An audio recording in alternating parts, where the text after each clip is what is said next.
Oke, teman-teman. Jadi, kita di sini masih akan menunggu peserta lain untuk bergabung di, link yang telah diberikan oleh panitia. Sejauh ini sudah ada 26 partisipan, jadi mungkin kita akan menunggu lagi, peserta-peserta untuk join di, link yang kita berikan. Bagi teman-teman yang sudah bergabung, bisa, dicek kembali terkait, format nama, yakni nomor peserta, underscore namanya langsung ya.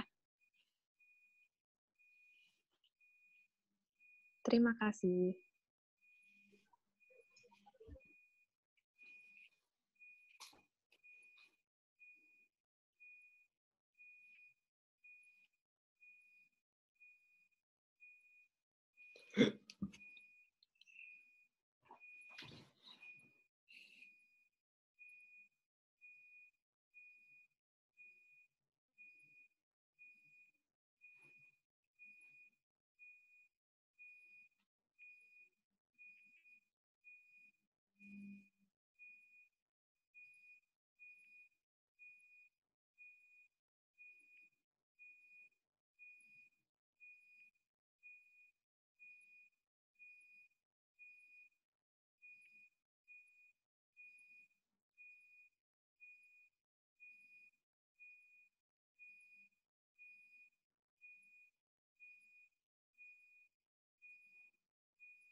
Baik teman-teman, kami mau menginformasikan bahwa kegiatan akan segera dimulai.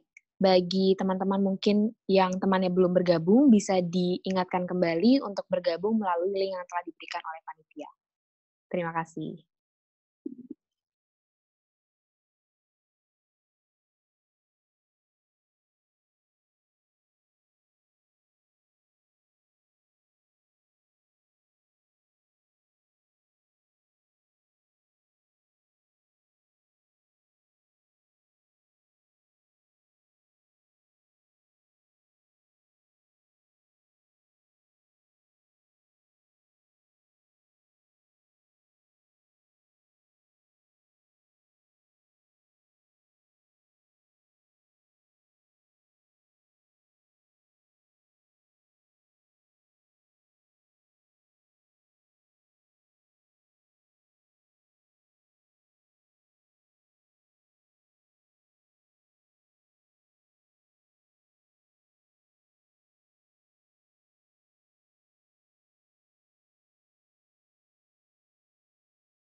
Baik teman-teman, karena sekarang sudah pukul 10 lebih 10, sembari kita menunggu teman-teman yang lain bergabung melalui link yang telah diberikan, saya ingin mengingatkan kembali terkait format aturan nama, yakni nomor peserta underscore nama lengkap. Jadi jika teman-teman belum merubah namanya, bisa segera dirubah sekarang.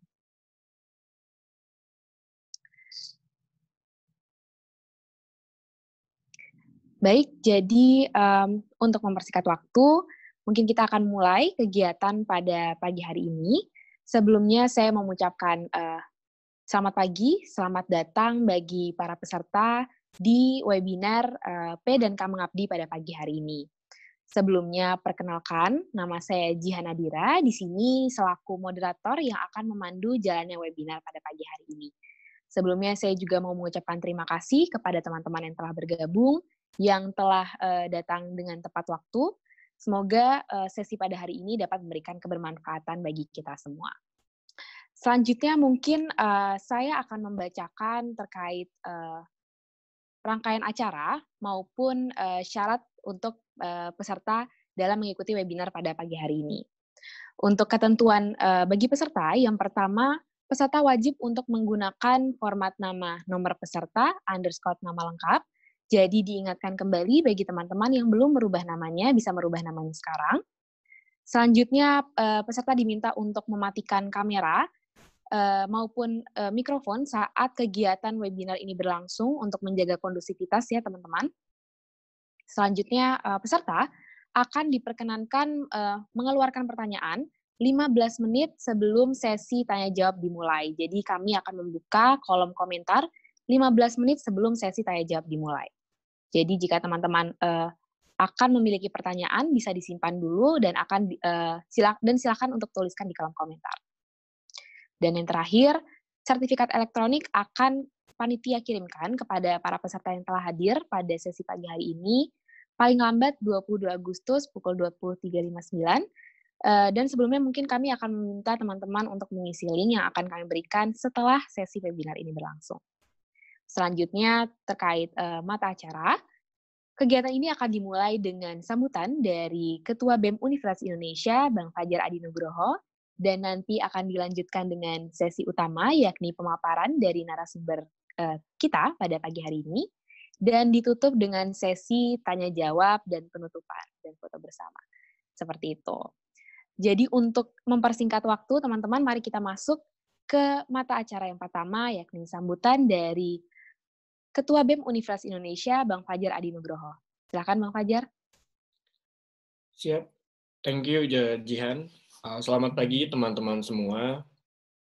Sebelumnya mengucapkan terima kasih untuk teman-teman yang sudah hadir pada pagi hari ini untuk mengikuti acara P dan K Mengabdi, walaupun lagi waktunya libur dan juga di tengah pandemi kayak gini, tapi teman-teman masih semangat dan juga masih eager untuk belajar hal baru dan untuk mengetahui hal yang mungkin sebenarnya ini dekat dengan kehidupan mahasiswa gitu ya, atau kehidupan akademik, yaitu menulis, yang mungkin juga ini applicable dalam semua hal yang berkaitan dengan akademik gitu. Dan juga kepada pembicara kita pada pagi hari ini, terima kasih kepada Bang Ali yang telah meluangkan waktunya dan juga sama hari liburnya untuk bertemu dengan teman-teman dan juga menyampaikan informasi yang mungkin nanti teman-teman juga bisa diskusi dengan Pak Ali, bagaimana sih kemudian kendala-kendala yang teman-teman hadapi ketika menulis gitu. Dan buat PDNK UI juga, PDNK BEM UI, terima kasih teman-teman sudah menyelenggarakan acara hari ini, yang mungkin juga sebenarnya acara ini juga ditunggu-tunggu oleh teman-teman, karena menulis itu kelihatan mudah, tapi ketika misalnya udah mulai nulis, biasanya satu paragraf, terus ntar berhenti, terus ntar nggak tahu dilanjutin kapan gitu kan. Atau berkaitan dengan keilmiahan, biasanya udah pada males duluan nih buat nulis gitu. Jadi harapannya dengan diskusi hari ini, teman-teman juga bisa mulai terekspos lagi gimana sih cara menulis, kiat-kiat menulis secara ilmiah untuk dimasukkan ke dalam jurnal atau skripsi atau berkaitan dengan akademik kampus seperti itu. Dan juga thank you buat Jihan telah bersedia untuk menjadi moderator pada pagi hari ini, dan sekali lagi semoga teman-teman pada hari ini bisa mulai untuk kemudian berdiskusi dengan Pak Ali dan juga kemudian bisa mendapatkan wawasan yang lebih luas berkaitan dengan penulisan keilmiahan. Paling cukup itu aja sambutan dari saya pada hari ini. Terima kasih, semoga acara ini bermanfaat untuk semuanya. Selamat pagi, wassalamualaikum warahmatullahi wabarakatuh. Waalaikumsalam warahmatullahi wabarakatuh. Terima kasih Bang Fajar atas sambutannya. Sebelum kita masuk ke mata acara pertama, yakni pemaparan dari narasumber, saya akan menyampaikan sedikit mungkin perkenalan tentang apa sih sebenarnya P&K Mengabdi ini. Jadi P&K Mengabdi ini adalah salah satu proker dari Departemen Pendidikan dan Keilmuan BEM Universitas Indonesia tahun 2020. Tema yang diangkat adalah tuangkan pikiranmu ke dalam tulisan dari perspektif keilmiahan. Jadi bagi teman-teman yang kedepannya akan tertarik untuk mengikuti webinar-webinar dari P&K, teman-teman bisa mengikuti informasinya lewat kanal informasi resmi media BEM UI di Instagramnya @bemui_official. Seperti itu.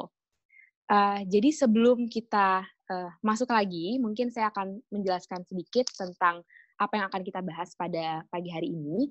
Jadi sesuai dengan temanya, kita akan belajar mengenai bagaimana karakteristik dari artikel jurnal dan apa sih yang membedakan dari karya tulis ilmiah lainnya. Selanjutnya kita juga akan belajar mengenai bagaimana format penulisan artikel jurnal yang benar, termasuk juga bagaimana cara penulisan sitasi yang benar, dan manfaat dari artikel jurnal, baik itu untuk pribadi maupun institusi. Selanjutnya pentingnya publikasi artikel jurnal, dan bagaimana sih sebenarnya cara mekanisme pempublikasiannya. Sebelum kita masuk, pemaparan ini akan disampaikan oleh narasumber yang sangat berkompeten di bidangnya. Mungkin saya akan membacakan sedikit CV. Narasumber kita pada pagi hari ini adalah Bapak Dr. Muhammad Ali Badawi, atau kita panggil Pak Ali. Pak Ali menempuh pendidikan dokternya pada bidang Value Engineering.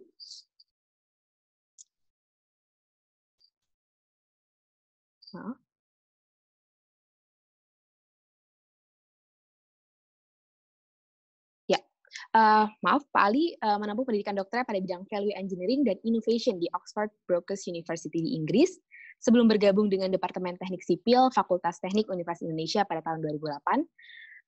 Pak Ali bekerja sebagai lecturer pada School of Technology di Oxford Brookes, Inggris, dan menjadi senior lecturer pada Faculty of Built Environment, University of Malaya, dan menjabat sebagai Director Value Management Center di University of Malaya tahun 2006 sampai 2008. Selanjutnya menjadi visiting scholar pada Department of Civil Engineering dan Environment, University of Washington, USA, menjadi visiting professor pada Graduate School of Industrial Economics di Rusia. Selanjutnya, narasumber kita pada pagi hari ini juga telah mempublikasikan berbagai artikel ilmiah berupa buku, chapter, dan jurnal serta producing internasional pada bidang ilmu value engineering atau value management, engineering design, dan innovation.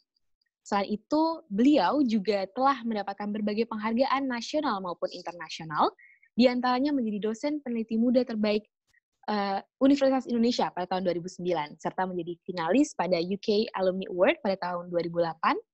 Selanjutnya mendapatkan Torrey Science and Technology Award pada tahun 2014, dan beliau juga menjabat sebagai Editor-in-Chief dari Value World Journal Society of American Value Engineers, menjadi Editor-in-Chief dari International Journal of Technology, dan menjadi salah satu dari top scientist Indonesia pada Web-O-Metrics tahun 2015 sampai 2017, dan termasuk dalam 500 peneliti terbaik Indonesia versi Kemenristek Dikti pada tahun 2020. Jadi beliau memang sudah punya berbagai pengalaman di bidang penulisan karya tulis ilmiah. Jadi bagi teman-teman yang sudah penasaran untuk menggali informasi lebih dalam, langsung saja kita masuk kepada sesi utama, yakni sesi pemaparan dari Pak Ali. Silakan Pak Ali.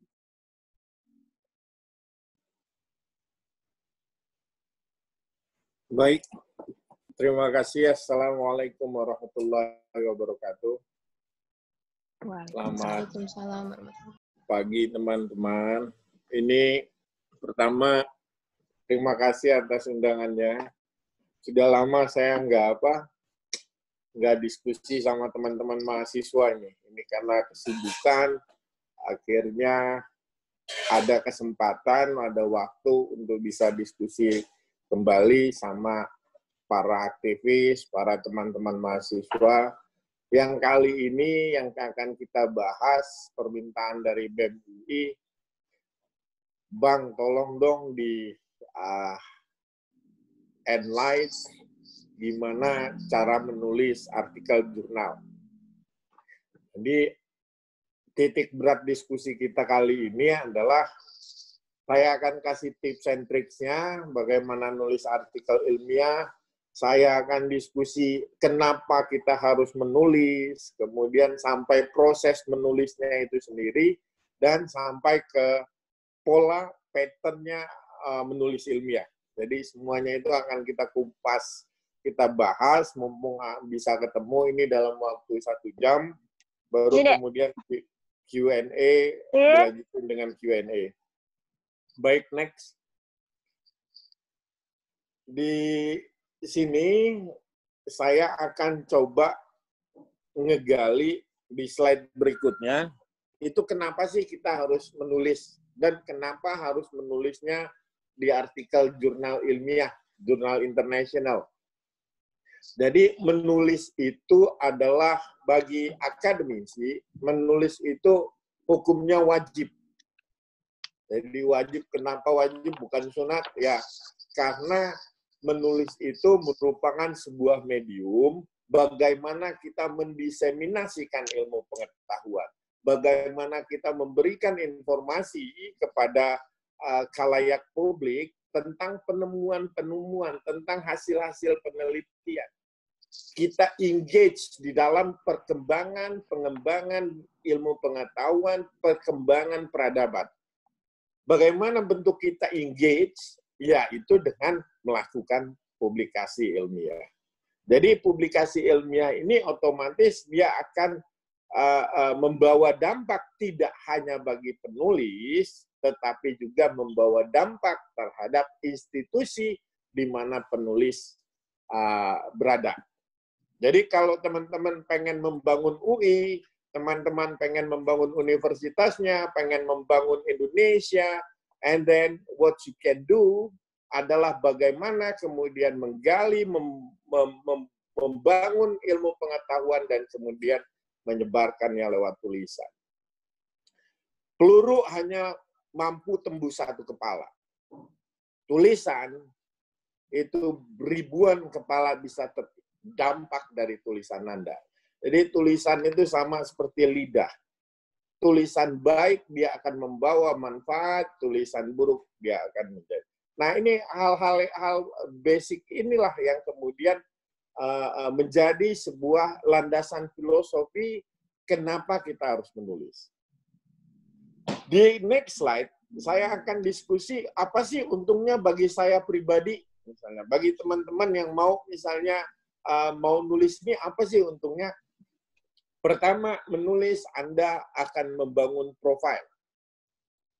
Profil Anda di internasional, kalau masuk ke jurnal internasional, atau profil Anda misalnya di nasional.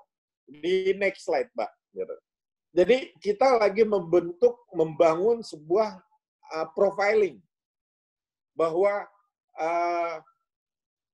Anda menulis, ini yang tadi maksud engage itu kalau publish ke international journal, Anda engage-nya Anda bilang ke dunia, halo nama saya Andi, nama saya Irfan, Jihan, saya from Indonesia, and this is what we found in our research. Ini kontribusi kami loh. Saya bicara misalnya di bidang hukum udara, saya bicara di budaya, saya bicara di engineering part and etc. You are engage yourself into the world debate. Debate apa? Debate ilmu pengetahuan. Ilmu pengetahuan semakin maju jikalau ada debate dan kita engage di dalam situ. Kenapa harus jurnal? Karena jurnal itu tempat medium utama. Jadi beda sama conference proceeding, bagus nggak? Bagus. Itu untuk networking, ketemu sama orang. Oh, ini yang sering tulisannya sering saya baca loh di jurnal X, jurnal B. Nah, kemudian Anda ketemu orangnya. Jadi di conference proceeding itu lebih untuk networking. Sedangkan untuk menulis file outputnya biasanya di jurnal ilmiah. Karena jurnal ilmiah ini menjadi bahan referensi. Referensi bagi siapa? Bagi komunitas akademik.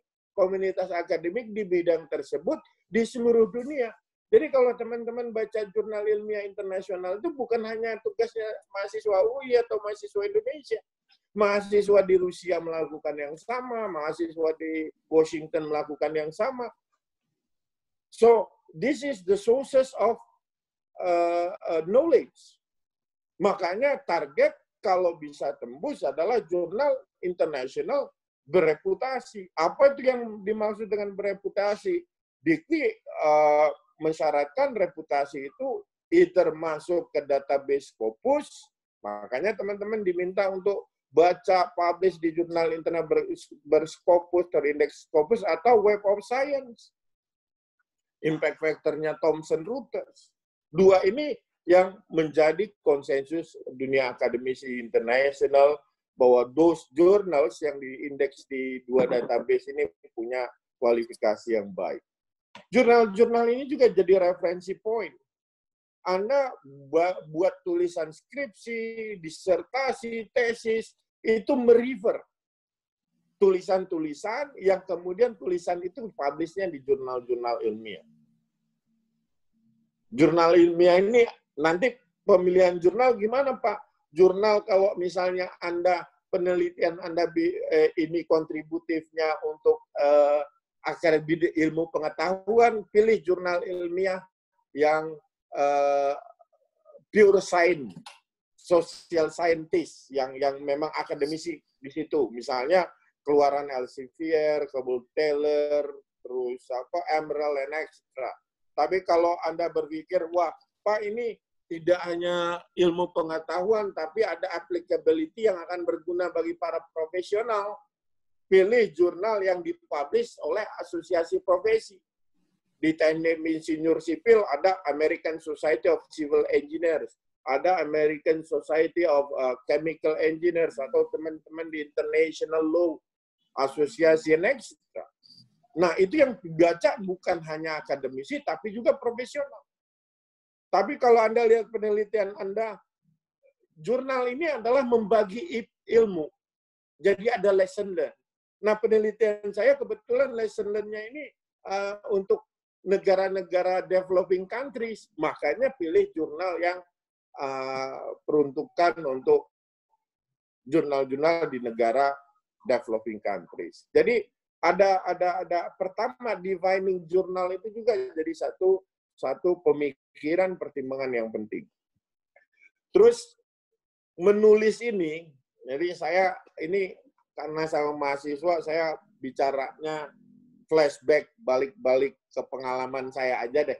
Jadi biar enak, saya balik lagi ke about 25 years ago. Jadi menulis jurnal ini, Anda tadi engage di international, Anda difilmin oleh publik. Makanya ini is about credibility. Anda nggak bisa nulis artikel itu untuk just having for fun, atau this is all about your profile. Jadi Anda bangun credibility, Anda bangun profil Anda. Ini untuk apa? Untuk gunanya untuk memudahkan Anda sendiri. Kalau Anda nanti misalnya mau, saya mau kerja biar bisa dapat duit, biar bisa dapat amal jariah, ya jadi guru kayak saya. Dapat semua. Artinya akademik karir, pilihan option. Saya mau ambil beasiswa setelah S1, S2, saya mau lanjut S2, S3 di luar negeri. Ya salah satu caranya, advantages-nya itu ada di how well you publish your article. Karena publikasi artikel ini menunjukkan bahwa Anda sudah punya pola pikir yang terstruktur, sistematis. Yang kedua, Anda sudah melakukan penelitian. Sehingga orang kemudian nanti, jadi saya balik 20 tahun lepas. Di luar, menulis artikel sebagai mahasiswa itu sudah being a culture. Jadi memang sudah jadi sebuah hal di mana everybody is productive. Jadi kalau kita nggak produktif, kita yang malu. Even kita sebagai mahasiswa. Kemudian saya misalnya sekolah waktu di Inggris, itu beasiswanya tidak seperti sekarang. Sekarang teman-teman very good. Indonesia udah progress so well gitu loh. Banyak beasiswa yang diberikan, kemudian Anda bisa apply di Indonesia untuk bisa kuliah di mana saja. Zaman dulu tidak ada. 20 tahun, 17 tahun lepas nggak ada. Beasiswa saya harus bidding ke Inggris, itu dari Inggris langsung. Dan alokasi cuma satu untuk penerima full scholarship dari Inggris. Apa yang menyebabkan dari sebegitu banyak applicants kemudian saya misalnya diberikan amanat dapat kesempatan itu karena selama saya sekolah, saya trying to publish an articles with my supervisor, dosen saya, with my teams. Sehingga profiling itu pada saat kemudian bidding untuk beasiswa, di interview, itu menjadi sebuah nilai tambah. Nanti kita akan kupas kenapa sekarang publikasi ilmiah itu penting. Bagaimana menulis itu yang bicara tentang the way we think, structuring the way we think-nya. Itu pola pikir yang terstruktur dan tersistematis. Kenapa? Karena kita publish ilmiah. Dengan publikasi ilmiah, misalnya, ini mengenerate kerjasama. Kemarin, Direktur Royce datang, beberapa tahun lepas. I think about 5-10 years ago. Saya bawa ke UI. Bangun kerjasama.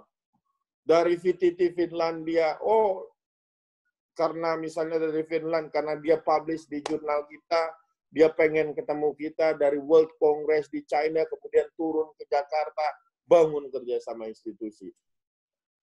Dosen muda FT berangkat beasiswa. Jadi, publish itu menjadi sebuah, itu yang kata saya kewajiban. Apalagi kalau dosen, mahasiswa yang melakukan penelitian-penelitian yang dibiayai oleh negara, publikasi, paten, hasil output itu menjadi laporan pertanggungjawaban kita terhadap penggunaan dana masyarakat. Jadi hal ini penting. Dia mengenerate kerjasama, dia kemudian meminta mendatangkan kerjasama baik tidak hanya institusi per institusi, bahkan masuk ke dalam kerjasama beasiswa, dibayarin segala macam, bahkan sampai publish ini saya dulu dari muda modal keliling dunia hanya modal tantra, nggak sibuk nyiapin duit, jadi duit itu adalah capital. Tapi this is the old paradigm. Iptek, ilmu pengetahuan otak Anda itu jadi capital, jadi modal. Jadi Anda bisa keliling kemana aja di dunia ini, itu bermodalkan apa? Bermodalkan otak Anda. Jadi ini gimana ini bisa jadi modal pada saat Anda mengutilize itu. Gimana orang bisa tahu kalau seandainya Anda tidak publish? Bagaimana orang bisa kenal kita kalau seandainya pemikiran kita juga orang tidak bisa detect. Nah, inilah publikasi itu jadi penting. Ya. Nah, saran saya seperti ini, aim higher. Nanti target Anda kalau udah bisa tembus jurnal internasional, itu akan mengenerate artikel-artikel berikut. Dan ini akan memudahkan Anda untuk apa? Nanti untuk bidding S2, bidding S3, itu ada kolom ngisi. Pernah nggak ada tulisan ilmiah Anda? Orang pengen tahu gimana pola pikir Anda, gimana pekerjaan Anda, next.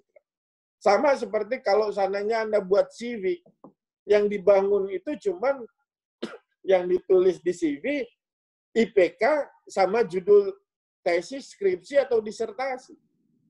Nggak ditulis mata kuliah A dapat A, mata kuliah B dapat B, mata kuliah C. Enggak, tapi orang tahu IPK Anda sama hasil. Nah, this is why it's very important.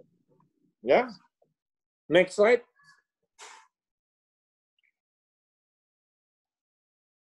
sekarang pertanyaan saya masuk langsung. Jadi itu filosofi kenapa menulis ya. Jadi menulis itu tidak pernah rugi. Itu investasi paling baik bagi kita semua. Ya. Problemsnya kemudian saya keluar adalah problems bagaimana bisa menulis. Nah, pertama rahasia bisa menulis, saya kasih tahu ini step by step. Tidak ada sukses itu langsung dalam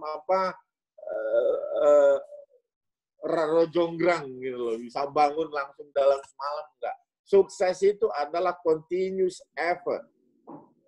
Jadi Anda harus paham itu. Jadi nggak ada orang sukses itu yang dibuat dalam semalam, kecuali Anda nulis pakai copy paste, bisa semalam.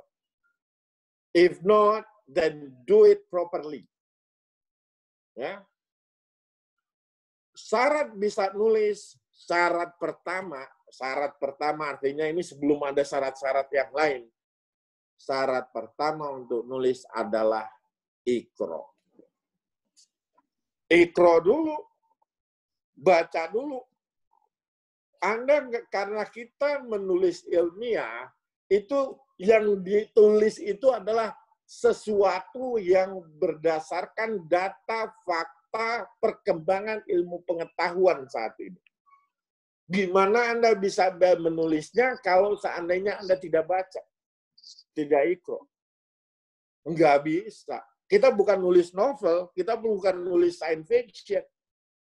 Kita menulis sesuatu di bidang misalnya hukum pidana untuk kasus AIDS, pengembangan budaya digital, music, and etc. Ini tidak tiba-tiba muncul. Semua ada prosesnya. Dan Anda harus bisa membaca. Iqra. Wah, Pak, kalau kayak gitu udah dua nih. Satu nulis susah, kedua disuruh baca lagi. Kita selesain bareng-bareng. Jadi, bagaimana Anda bisa nulis, bagaimana Anda bisa baca. Kan tadi pertama baca. Baca, saya flashback. Ini yang makanya kata saya bicara langsung ke pengalaman aja. Jadi dulunya saya mungkin sama kayak Mas Fajarnya. Saya ini tipikal waktu masih muda itu aktivis. Teman-teman bayangin aktivis, yang aktivis itu kan kata dasarnya aktif, yang nggak bisa diem, yang selalu tiba-tiba di sana, nongol-nongol di sini, kemudian gerak terus. And then you need to push yourself untuk duduk, untuk baca. Bayangin betapa susahnya saya dari seorang aktivis itu kemudian jadi thinkers. Itu proses yang nggak gampang. Saya bisa paham itu. Jadi, bagaimana saya bisa melakukan itu? Pertama, kita set the goal. Anda harus push yourself untuk bisa belajar, untuk bisa baca. Cari waktu di mana Anda bisa punya waktu untuk ngebaca. Dan itu harus secara konsisten Anda alokasikan sehingga Anda bisa push yourself to the limit. Kalau nggak ada target, nggak ada goal, cuman ada di kepala doang, biasanya ngilang dia. Karena apalagi, wah mau ini waktu mau baca, wah oh ada teman ngajak nonton, wah ada teman, akhirnya nggak jadi-jadi. Jadi you need to have a very consistent time. Waktu itu saya baca, waktu yang saya pilih paling tepat waktu itu adalah sebelum tidur. Jadi sebelum tidur, kemudian masih waktu saya ambil S2, S3 juga masih bujang ya, sama kayak teman-teman waktu masih jomblo, belum married, kemudian sekolah terus. Jadi waktu saya berniat itu kalau bisa yang ingin saya ingat ini, maaf ya agak-agak lupa karena 20 tahun lepas, saya harus mulai ingat. Jadi saya buat di dalam tulisan kertas, saya tempel di samping meja tidur saya, samping kasur. Jadi tiap kalau saya mau tidur, saya dipaksa untuk melihat itu. Nah, untuk itu akhirnya saya punya waktu yang harus saya patuhi sendiri. Make it explicit, itu poinnya. Kenapa? Kalau cuma implisit di otak Anda itu nggak akan jalan. Jadi make it explicit.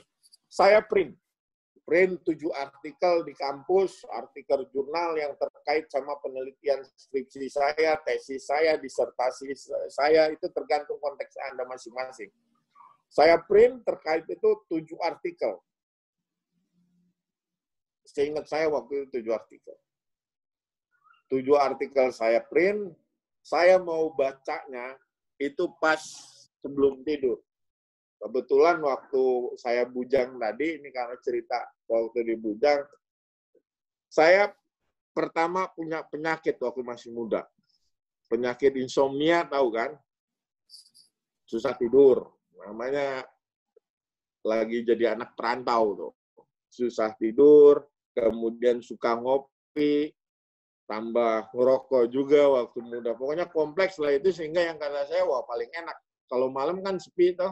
Apartemen juga nggak rame lagi anak-anak nongkrong segala macam, jadi enak lah, it's a good time. Jadi 7 artikel itu rencananya saya baca. Bawa saya ke kamar sebelum tidur, saya sudah print, yang printan tadi saya baca. Dari 7 artikel itu alhamdulillah halaman pertamanya habis baca, belum nyampe 1 halaman itu kemudian saya tidur. Jadi penyakit insomnia saya sembuh, kemudian kopinya juga nggak berpengaruh, kemudian 7 artikel, bayangin, niat saya tuh, nawa itu saya udah bagus. Ternyata pas saya lakuin, cuman di halaman pertama, itu saya langsung tidur. Wah, apakah kemudian waktu itu saya desperado, putus asa? Oh enggak, that's the way it is. Tidak ada yang, makanya saya yakin semua by proses. Tidak boleh putus asa, emang begitu. Malam kedua saya baca lagi. Alhamdulillah udah bisa masuk halaman kedua. Jadi 1 minggu yang rencananya 7 paper itu, ternyata 1 minggu pertama pada saat saya melakukan bacaan itu, ikro itu, hanya jadi 1 artikel. Nggak apa-apa, it's gaining your mood. Karena saya belum terbiasa membaca, saya dari aktivis. Di Inggris saya ketua PPI Inggris Raya, UK, ketua PPI Malaysia, you name it. Kemudian disuruh baca, wah itu enggak. Tapi it's okay. That's the way it is. Malam kedua saya sudah mulai, minggu depannya saya sudah bisa nyelesain 2 artikel membaca. Minggu depannya lagi sudah 3. Kalau sekarang paper udah saya cuma tempel doang, udah selesai. Nah itu joking. Nggak ada poin, maksud saya, nanti Anda terbiasa, Anda bisa ngebaca itu, 1 paragraf itu Anda bisa dapat. Oh, ini dia punya pointersnya. Ini message yang dikirim, etc. Nah, dari yang bacaan ini, kenapa pentingnya? Karena bacaan ini Anda akan interpretasikan, kemudian ini jadilah bahan penelitian skripsi Anda, tesis Anda, bahkan publikasi ilmiah Anda. Ini yang menjadikan bab, kalau di skripsi itu bab 2, referensi, bab literature review, studi literatur. Ini menjadi build up database kita untuk defining what we will do in our research. Kalau seandainya kemudian ini bisa dilakukan, Anda membangun database Anda membangun modal Anda, untuk kemudian ini jadi yang bacaan Anda jadi implicit knowledge, ini yang Anda akan tuangkan, ilmu Anda akan dibangun dari hasil bacaan-bacaan ini. Makanya ikro pertama harus bisa baca, harus nggak boleh malas kalau mau. Kalau menulis formatnya simple. Tapi apa yang mau diisi itu yang kemudian jadi defining your quality of the paper, ya. Jadi itu yang pertama. Yang kedua, next slide. Kalau menulis nanti, kalau teman-teman belum pernah, kalau menulis pertama biasanya nanti dapat rejection and etc. It's okay. That's the way it is. Tidak ada jurnal, kalau publish mau jurnal langsung di-review, langsung accept, itu nggak ada itu jurnal abal-abal yang gitu. Ada comment review, ada ini Anda harus upgrade, Anda harus perbaiki dan extra. That's the way it is. Jadi nggak usah khawatir, takut misalnya nanti kena reject, takut kena nggak diterima, takut dapat komen yang is okay, biasa. Selama Anda konsisten, selama Anda berpikir, saya harus menyelesaikan skripsi saya harus bisa publish, kemudian ini bermanfaat bagi khalayak ramai, it's a good thing for you. Menulis ini artinya apa? Anda membangun amal jariah bagi Anda, diri Anda sendiri. Anda tahu Einstein, Newton, tahunya dari mana? Ya dari tulisan mereka kok. Kita nggak pernah kenal mereka. Tulisan-tulisan yang bermanfaat akan disitasi oleh banyak orang. Kalaupun saya, alhamdulillah udah di Scopus, Anda lihat ada 100 artikel lebih. Kalau selama orang mensitasi, merefer kepada tulisan-tulisan saya dan tim, selama itu insya Allah pahala akan masuk bagi Anda. Ini udah bicara metafisik dikit, itu bicara pahala. Ini is a good thing. Itu ilmu yang bermanfaat. Anda publish apa? Publish ilmu yang bermanfaat. Selama 20 tahun lagi, 30 tahun lagi, 50 tahun lagi, teori Anda, paper Anda disitasi orang, selama itu insya Allah kemudian amal itu akan terus mengalir. Ya.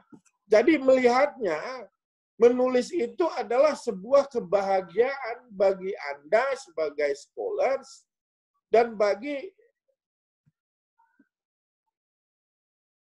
amal Anda di masa akan datang. Sehingga this is a good. Saya bisa keliling-keliling, dokter saya di bawah 30 tahun. Penuh dengan keliling-keliling aja. Dari Kanada paling atas sampai Auckland paling bawah, saya datengin, saya kelilingin, itu modal time drive doang. Modalnya dari mana? Dari nulis. Dari nulis. Jadi satu artikel itu saya punya modal. Orang bagian Eropa kenal. Satu artikel lagi publish di Amerika. Satu orang Amerika kenal. Modal ini, makanya di zaman modern, networking is a resources, capital resources. Nggak bisa yang konvensional lagi. Konvensional Anda harus nyiapin duit, jual tanah, jual mobil, kalau mau keliling-keliling dunia, atau minta duit orang tua. Ini enggak. Tahun kemarin, mahasiswa bimbingan saya 4 orang, finalis lomba Global Student Challenge di Scotland.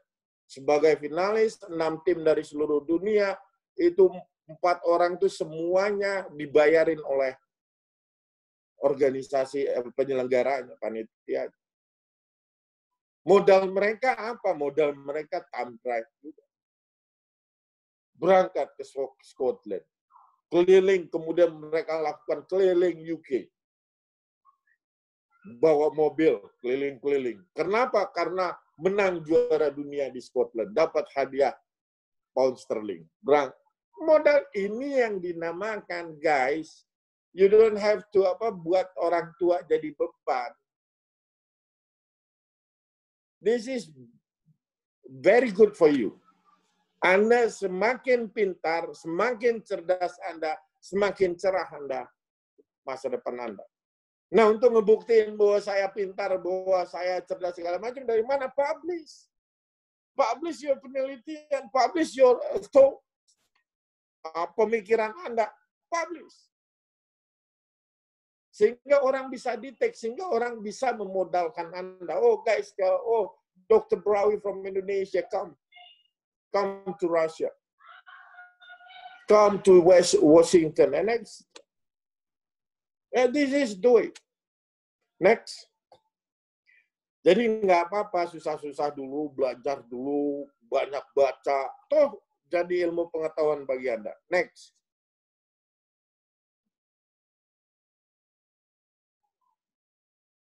Sekarang saya langsung ke bagaimana menulisnya.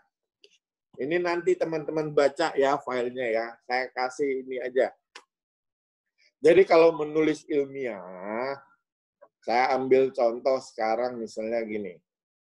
Mbak Jihan, skripsi ya Mbak Jihan ya? Belum. Belum Pak, belum. Ya, nih kalau gitu nanti Anda misalnya ada yang sudah lagi buat skripsi, buat tesis, disertasi, etc.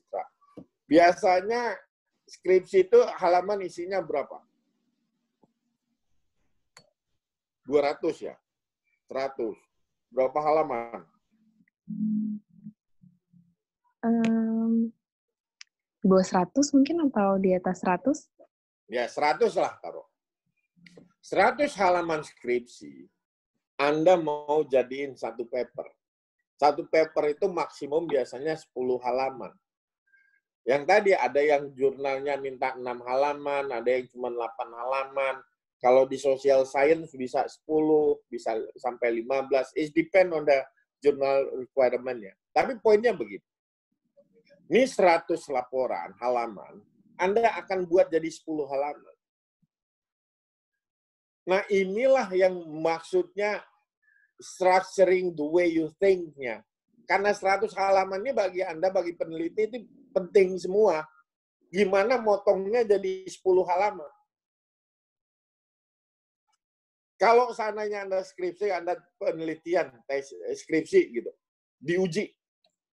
Pengujinya bilang, oh saya nggak percaya sama kesimpulan Anda. Oh enggak, Prof. Kesimpulan saya ini berdasarkan hasil data yang saya temukan di lapangan, hasil studi kasusnya, hasil kuesionernya, hasil laboratorium eksperimennya, datanya menunjukkan begini sehingga saya mengeluarkan kesimpulan seperti ini. Oh, saya nggak percaya sama data-data Anda, rubbish.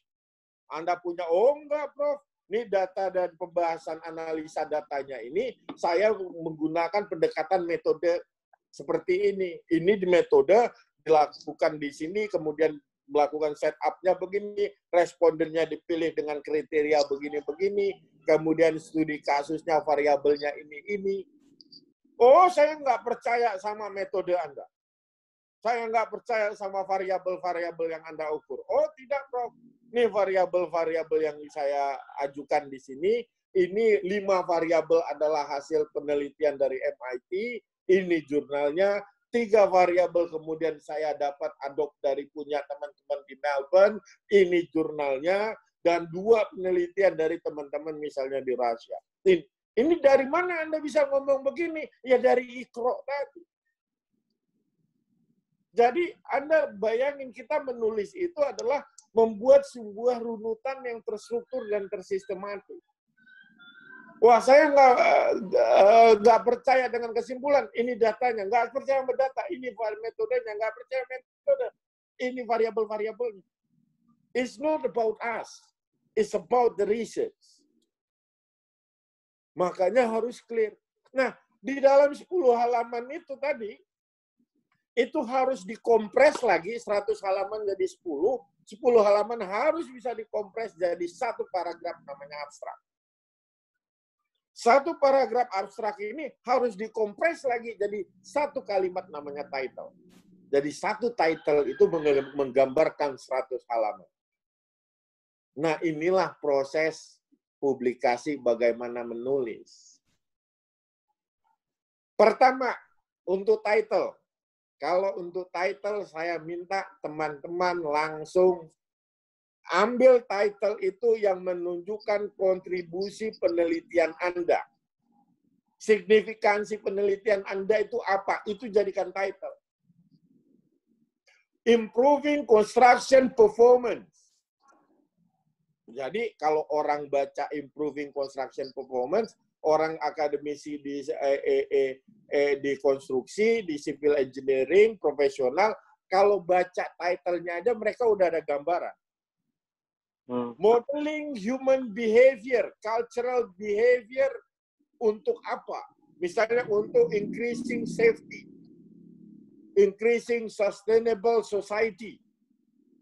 Jadi orang bisa 1 kalimat tuh bisa langsung, oh kalau saya baca paper ini, saya akan bicara, saya akan dapat pengetahuan tentang bagaimana improving behavior untuk target apa? Untuk masalah menyelesaikan misalnya keamanan atau untuk menciptakan masyarakat yang lebih sustain. Jadi di ilmiah, di database title itu berdiri sendiri. Abstrak juga bisa berdiri sendiri. Nah, baru orang mau subscribe, mau baca atau tidak tergantung dari title sama abstrak. Jadi title itu adalah kalimat yang berisikan kontribusi dari penelitian Anda. Signifikan kontribusi dari. That's the most important. Yang kedua, masuk ke abstrak. Di abstrak itu ada batasan. Ada yang meminta 200 kata, 300 kata, 150 kata, depend kepada jurnalnya masing-masing. Cek Guide for Authors. Ada tuh aturan-aturan tersebut. Jadi kalau bicara di abstrak, saya ambil aja misalnya 150 itu 10 kalimat. 10 kalimat artinya 2 sampai 3 kalimat itu konteks penelitian Anda. This research adalah tentang misalnya pendekatan rekayasa kota untuk menciptakan konteks penelitian Anda. 2-3 kalimat kemudian itu bicara tentang metode penelitiannya. Pendekatan dari penelitian ini, this research utilize kuantitatif, metodologi, kualitatif metodologi, mixed method, kita gunain case study, kita gunain lab eksperimental, analisa datanya menggunakan misalnya sistem dynamic, SEM, menggunakan kemudian pendekatan etnografi, whatever it is. Metodologi 2-3 kalimat. 2-3 kalimat terakhir itu bicara tentang signifikannya, findings yang ditemukan. Dari hasil penelitian ditemukan bahwa kalau kita intervensi nambahin cairan di dalam lab eksperimental ini ternyata kinerjanya meningkat 80%. Ditambah lagi dengan kombinasi cairan kimia yang begini, atau artinya Anda kalau di social science, kalau seandainya diterapkan dengan aturan begini, ternyata kinerjanya meningkat. Ternyata ada improve. Nah, ini hasil signifikan. Jadi pada saat orang baca abstrak, oh ini dia konteksnya, metodenya, kemudian hasilnya. Itu orang bisa dapat langsung gambaran apa yang Anda akan ceritakan di dalam paper tersebut. Masuk baru kemudian ke struktur paper. Struktur paper itu IMRAD namanya. Introduction, Methodology, Result and Discussion, and Conclusion. Jadi baku. Biasanya begitu, kalaupun ada inovasi atau improvisasi, nggak lewat dari situ. Literatur itu bicara critical literature review. Gimana yang namanya kritis, literatur yang kritis dengan literatur yang plain. Kalau yang plain itu misalnya begini, according to Woodhead 2009, bla bla bla bla bla. Paragraf kedua, according to Smith, bla bla bla. Ini plain. Tapi biasanya kalau seandainya Anda sudah terbiasa baca, Anda ambil pointers itu, state of the art-nya Anda bisa keluarin, Anda bisa nulis begini. According to Woodhead, dia ngomong 8 variabel sangat penting untuk penelitian ini. Akan tetapi ini disanggah sama dengan teman-teman yang di MIT. Mereka pikir it's only 5. But surprisingly, kalau teman-teman yang di Melbourne, itu mereka RG cuma 7. Nah, oleh karenanya saya mendapatkan 5 variabel utama yang bagi saya ini this is very important, karena begini-begini, dan untuk kontekstual kami propose 2 ini, karena begini-begini. Nah, ini critical review yang ada di bab literatur. Ini untuk menjustifikasi kenapa variabel-variabel yang kemudian itu digunakan di metode Anda, digunakan di penelitian Anda. Ini harus sounded, harus keluar. Baru next, Anda lanjutin aja, saya masuk ke metodologi. Di metodologi saya udah bicara metodenya itu harus dijelaskan dengan detail. Tidak ada yang ditutup-tutupin, tidak ada yang bohong lah misalnya. Artinya tidak ada dusta. Jadi kalau seandainya Anda misalnya dapat lakukan questionnaire survei, kuesioner berapa sih respondennya? Respondennya misalnya 50, ya bilang 50. Jangan 50 ditulis 100. Jangan nanti Anda buat kuesioner sendiri, Anda yang buat sendiri pertanyaan, Anda kemudian jawab sendiri, analisa sendiri, simpulin sendiri. Nah, ini yang nggak boleh. Di dunia akademisi itu boleh salah, tapi nggak boleh bohong. Ya, Anda boleh salah, nggak apa-apa. Ilmu skripsi kalau salah juga, kemudian di kesimpulan Anda tulis, tolong buat yang baca ini, jangan ikutin jalan saya, karena jalan saya salah. Itu lesson learn juga. Mungkin kalau nggak ada yang ngomong kayak gini, mungkin kita nggak ada yang tahu. Ya mudah-mudahan sih jalannya pilih jalan benar toh. Tapi it's happen. Bukan berarti yang sesuatu yang finding yang salah, malah yang salah itu mungkin ini jadi sebuah opportunity untuk bangun riset yang lebih baru. Tapi tidak fabrikasi, tidak merekayasa data, merekayasa ini sehingga dia fit in. Enggak boleh. Jadi kita tidak boleh copy paste, plagiarism. Kenapa? Karena ini menunjukkan bahwa kita tidak menghargai hasil karya orang lain. Orang yang susah, orang yang kerja meneliti, orang berpikir setengah mati, kemudian tiba-tiba Anda bilang, this is my work. Nggak boleh nih yang begini nih. Mentality begini nggak boleh.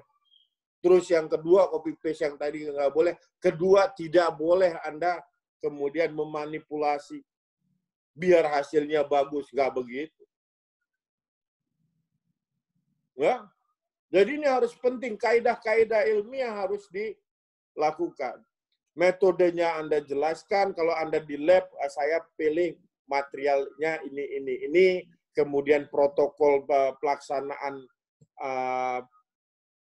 testingnya begini-begini, simulasinya begini-begini, data ini kemudian saya gunakan di analisa pakai sistem modeling, misalnya sistem dynamic, kemudian pakai surveinya pakai NVivo, dijelaskan. Jadi yang namanya validitas itu di dalam dunia keilmuan adalah kalau seandainya orang kemudian mengulangi, meripit lagi langkah-langkah metode Anda, semestinya hasilnya itu akan nggak jauh beda dari apa yang Anda presentasi. Itu namanya validitas. Ya. Dari metodologi baru kemudian ke discussion and result. Hasil dan diskusi. Nah, di hasil dan diskusi ini yang paling sering dilakukan mahasiswa, ini jadi fail-nya juga nih. Mahasiswa ini kadang karena sudah pintar, sudah tahu semua dengan penelitiannya, jadi yang ditulis itu bentuknya tabel-tabel yang langsung dikeluarin. 3 halaman, langsung tabel 1, 2, 3, 4, figur 1, 2, 3, 5, langsung 3 halaman, 4 halaman. Satu tabel, satu figure, itu harus dilakukan interpretasi, penjelasan. Jadi nggak bisa Anda ngasih, nih 5 tabel, 3 halaman Anda baca sendiri. Enggak. Yang mahal itu justru diinterpretasinya, dianalisa datanya. Saya ambil contoh misalnya, Aqua, kalau saya ngajar, gelas saya itu udah 100 mili, sisa 50 mili. Itu data, bahwa sisa setengah air putihnya. Nah, pada saat kemudian, kalau di kelas itu kita punya apa, teman-teman yang asistennya masuk, Pak, mau nambah kopinya, tehnya, airnya. Kalau saya kemudian mereply, saya kasih contoh 2 reply. Saya bilang, Mas, gelasnya udah setengah kosong. 1 reply. Reply kedua, Mas, gelasnya masih setengah ngisi. Dua reply ini dengan data yang sama akan menuai respon yang berbeda. Pak, mau ditambahin nggak airnya? Oh mas, airnya masih setengah. Udah, Pak, mau ditambahin nggak airnya? Iya nih mas, airnya udah kosong setengah. Ini interpretasi data yang mahal.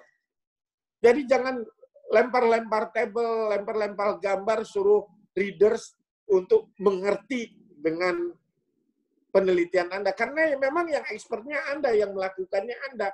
Tapi tugasnya tadi, publikasi itu adalah tugasnya enlightenment, mencerahkan orang. Anda nggak di situ terus tiap orang baca untuk ngejelasin.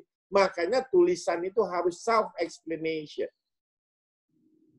Harus clear. Next. Baru kemudian nanti ke conclusion. Conclusion itu biasanya satu paragraf. Nggak lagi dua halaman. Kalau conclusion dibuat 2 halaman, ya artinya belum konklusif. Belum simpul. Kesimpulan itu karena nyimpul. Berdasarkan data-data ini, pembahasan ini disimpulkan bahwa kalau Anda intervensi X, kinerjanya akan meningkat Y. Selesai. Kalau orang nggak percaya nggak ini, lihat di pembahasan. Bukan kesimpulannya Anda jelasin lagi menurut si A, apalagi nanti taruh referensi. Itu pembahasan, pindahin ke pembahasan. Kesimpulan must be very conclusive. Klaim Anda bahwa ini riset kemudian ngimprove, ini riset kemudian memodelkan, simpulkan di bab kesimpulan. Next, baru kita masuk ke referensi.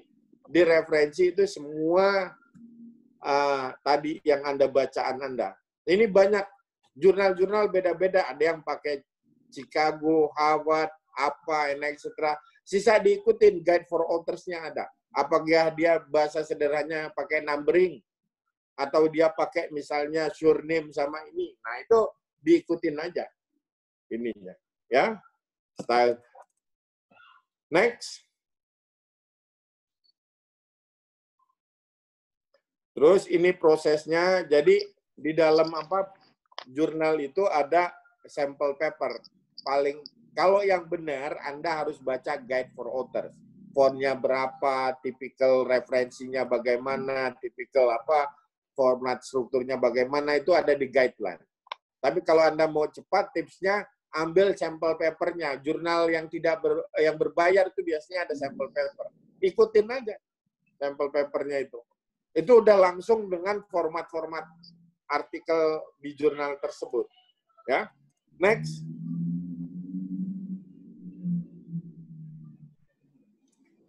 Kita banyakin Q&A aja. Jadi ini prosesnya, Anda submit, nanti decision-nya itu ada 2, di reject atau di revise.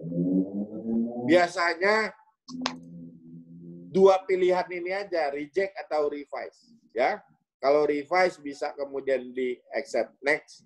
Jadi hasilnya begini. Next. Ini nanti dibaca. Biasanya ada revisi. Revisi itu wajar, kenapa? Karena yang ngebacanya expert di bidang-bidang Anda, bisa 2 orang, bisa 3 orang, bahkan bisa 5 orang. Ya pasti ada komennya. Reviewers itu very good. Good-nya untuk apa? Karena mereka menolong kita agar informasi yang kita berikan itu tidak ambigu lagi. Jadi sebelum publish resmi, itu kan ada perbaikan-perbaikan. Oh, ini informasinya kurang loh, ini nggak jelas loh, coba dijelasin lagi, coba ini dilakukan begini. Nah, jadi pada saat kemudian nanti publish resmi, readers itu nggak punya pertanyaan yang begitu-begitu lagi. Jadi tugas reviewers itu sangat baik bagi author. Nah, kalau seandainya reject, ada komennya itu Anda address, Anda perbaikin di paper Anda, terus submit ke jurnal lain. Ya. Tapi kalau udah revise itu artinya udah insya Allah bisa publish. Ya. Kalau yang langsung accept, submit langsung accept, nah itu udah nggak, itu perlu dipertanyain itu. Nah itu makanya keluar ada yang namanya jurnal predator, kemudian abal-abal segala macam. Karena nggak mungkin kalau di review itu orang nggak pakai komen. Ya. Next. Ya, ini yang tadi udah kita bahas. Jadi intinya di IMRAT, introduction, methodology, discussion and result, and conclusion. Next. Ya, saya rasa itu dulu ya, Mbak ya. Ini dari saya, terima kasih. Baik. Baik, terima kasih Pak Ali atas penyampaiannya yang sangat bermanfaat sekali untuk kita semua. Mungkin teman-teman yang sudah hadir dari tadi, jika memiliki pertanyaan, sekarang sudah bisa dituliskan di kolom komentar. Nanti pertanyaannya akan dikompilasi oleh panitia dan akan kita pilih dan akan kita bacakan, yang dimana akan kami bagi menjadi 2 sesi ya Pak ya. Untuk sesi pertama kita akan membuka untuk 3 pertanyaan, dan untuk sesi selanjutnya akan kita buka untuk 3 pertanyaan selanjutnya. Jadi teman-teman, jika sudah mulai ada pertanyaan, bisa langsung dituliskan di kolom komentar. Ya. Mungkin sembari kita menunggu pertanyaannya, sudah ada pertanyaan dari Amirul Ikram. Terima kasih kepada pemateri. Saya ingin bertanya, saya mempunyai masalah yaitu susah untuk fokus ketika membaca, dan ketika setelah membaca seakan apa yang saya baca itu menghilang dari otak saya. Bagaimana solusinya Pak Ali? Ya, ini benar. Jadi begini, semakin kita ngebaca, semakin kita bakal nggak tahu bahwa kita itu nggak tahu apa-apa. Dan itu betul. Jadi semakin kita ngelmu, semakin mendalam kita baca, itu ternyata di dalam itu ilmu itu luar biasa luasnya. Ilmu itu kayak samudra dahsyat luar biasa. Sehingga kita ngerasa, wah makin baca makin ngerasa jadi bego. Karena memang that's the way ilmu. Artinya kita sudah on the right path. Jangan khawatir, jadi ada yang ini makin baca kok jadi makin bego. Nggak apa-apa, itu implicit. Jadi kalau di knowledge management, dulu Nonaka bilang dia ngebagi knowledge itu implicit dan explicit. Implicit itu yang ada, tacit knowledge itu yang ada di otak Anda itu ngebangun. Nah, untuk biar bisa dibangun, dia diinput. Nah, karena otak manusia terbatas ini, makanya harus dieksplisitkan, sehingga ilmu itu jadi lebih matang. Artinya begini, saya selalu nyuruh anak-anak di kelas saya yang pinter harus banyak-banyak diskusi sama teman-teman lainnya. Kenapa?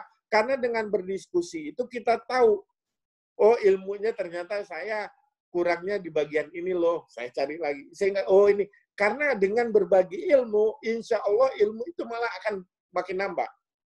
Makin stingy Anda dengan ilmu, ilmunya akan gone. Kenapa? Karena otak manusia terbatas. Beda sama komputer. Jadi saya tanya Mbak Jihan 15 hari kemarin, jam sekarang, detik sekarang Mbak Jihan ngapain, belum tentu ingat.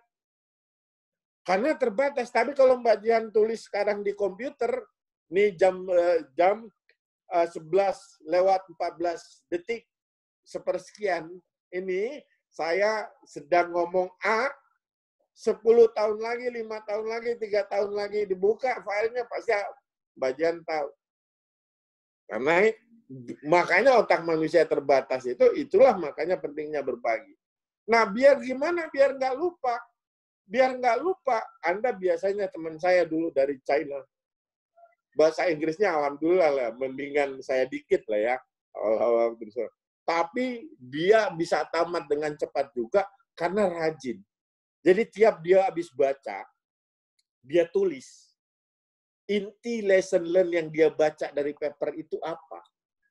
Jadi dia ada bawa buku kemana-mana. Kalau Anda sekarang kan bawa laptop nih kemana-mana nih.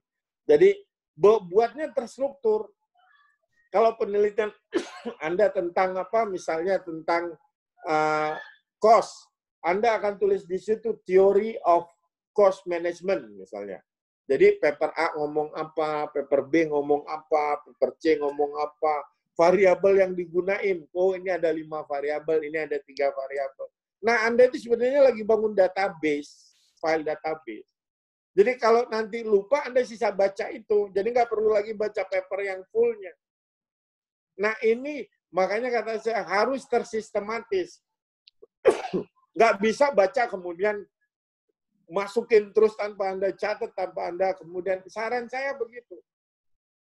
Jadi baca, ambil, buatlah dalam bentuk diagram, mana variabel yang Anda cari, mana yang Anda ingin pelajarin. Karena di situ nanti Anda bisa tahu, pada saat saya bilang cost, satu paper bicara cost dengan misalnya inputnya, dengan manajemen di ownership-nya. Satu cost lagi paper yang lain, tapi tiba-tiba dia ngomong tentang operasionalnya, efisiensi, efektivitasnya di situ. Satu cost lagi paper ternyata dia ngomongin tentang kompetisi level dengan harga produk lain. Kan jadi banyak tuh variabelnya. Nah inilah yang kemudian Anda nanti bisa mapping, Anda bisa melakukan pengarahan mau arah kemana penelitian itu. Jadi ilmu itu kenapa digambarkan pohon, batang akarnya itu adalah logik, filosofi. Keluarnya itu baru ke penerapan. Keluar cabang pohonnya jadi teknik, cabang pohonnya jadi jadi kedokteran, jadi hukum, jadi sosial. Yang dimana semuanya punya tingkat kesulitan yang sama. Dokter susah dia belajarnya sama dengan kayak insinyur susah belajarnya sama seperti teman-teman di kebudayaan, teman-teman kebudayaan susah mikirnya sama seperti teman-teman di filsafat. Semua ilmu itu punya tingkat kesulitan masing-masing. Nah, ilmu itu akan ketemu, itu yang dinamakan logik, berpikir kritis. Karena di ilmu ilmiah, di logika, ilmu logika, itu ilmu ilmiah kita ini adalah ilmu yang menggali tentang azas sebab akibat, causal mechanism. Dan ini happen sama. Mau dia di sosial, mau dia di science, mau dia di fisik, apa yang menyebabkan sesuatu terjadi? Oh, karena misalnya ledakan. Kenapa ledakan ini bisa terjadi? Karena gabungan. Kenapa gabungan? Nah ini asas causal mechanism. Ini yang kemudian menjadi subjek kepada penelitian. Mengapa itu menjadi sebuah pertanyaan very crucial. Mengapa baru kemudian aplikasinya bagaimana? How? Nah, semakin Anda ke dalam itu yang kemudian semakin pertemuan ilmu itu sebenarnya ketemunya di logiknya. Jadi kalau dokter sakit panas, dikompres nggak akan sembuh. Karena dia harus tahu simptom ini terjadi kenapa. Oh, karena ada virus. Nah, ini begitu juga misalnya di teknik. Bangunan rubuh. Oh, kenapa ini bangunan rubuh? Oh, mungkin desainnya yang nggak. Oh, mungkin pekerjaannya. Ini asas causal mechanism. Itulah makanya dinamain oleh logika itu logika itu nanti ada levelingnya di fisik, di real world, ada sampai ke tataran konseptual world, metafisik. Itu konseptual world itu bicara di filosofinya, tasawufnya. Nah itu bicara di level itu. Jadi itu nanti ketemu semua, biar nggak lupa ya begitu. Rajin catat, habis baca catat.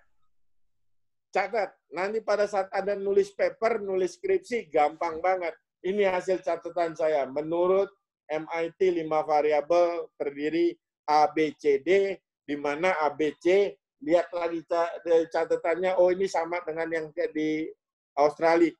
Juga didukung oleh penelitian di Australia and Extra. Itu cepat. Jadi Anda akan terhindar dari namanya copy-paste. Copy-paste itu nggak ngasih ilmu buat Anda. Kenapa? Karena Anda nggak ada proses mikir di copy-paste. Kalau Anda nulis, catat, Anda paham, Anda kemudian, nah ilmu itu harus paham. Karena makin paham kita, makin tadi yang nggak tahu. Jadi kalau dalam proses membaca, proses ikro, Anda makin tidak tahu, is okay. Itu prosesnya. Makanya Anda punya promotor, supervisor, pembimbing. Ada guru, minta gurunya kemudian diskusi sama gurunya, diskusi sama dosennya. Nah, pasti nanti dosennya karena sudah duluan, dia akan ngarahin seperti itu. Gitu ya Mbak Jihan ya? Baik, baik Pak. Jadi tadi sudah terjawab juga ya. Jadi itu sebenarnya adalah hal yang normal ya Pak ya.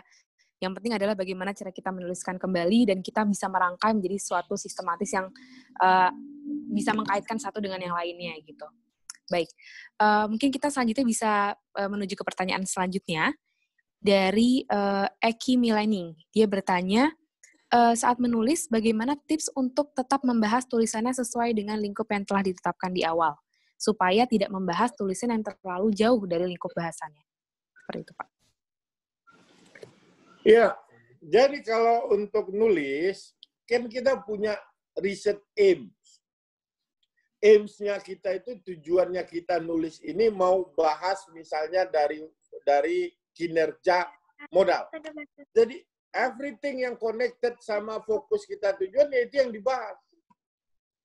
Kalau seandainya kemudian nanti ada variabel-variabel lain yang ikut mempengaruhi, itu bisa terpengaruh. Tapi itu apakah masuk ke dalam skop tulisan penelitian kita atau tidak? Termasuk dalam skop signifikan mempengaruhi hasil penelitian atau tidak?